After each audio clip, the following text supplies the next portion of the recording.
उमर का यहाँ रहना ही मेरे दिल को सुकून देता है यास्मीन। मुझे उससे मोहब्बत है। जब वो करीब होता है तो ये अजाब जैसी जिंदगी भी मुझे बेरहम नहीं लगती। तुम्हारी बात बिल्कुल ठीक है, लेकिन एहतियात करो।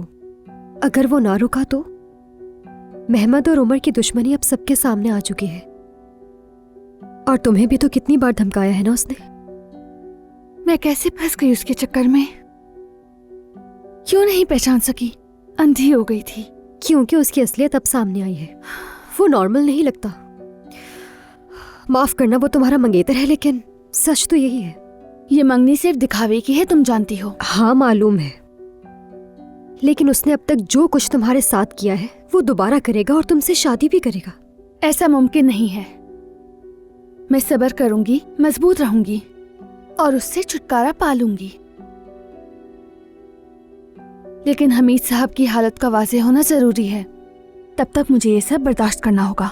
हाँ, ये तो सही कहा तुमने। जज्बात में कदम उठाने से पहले मुझे अक्ल से काम लेना होगा।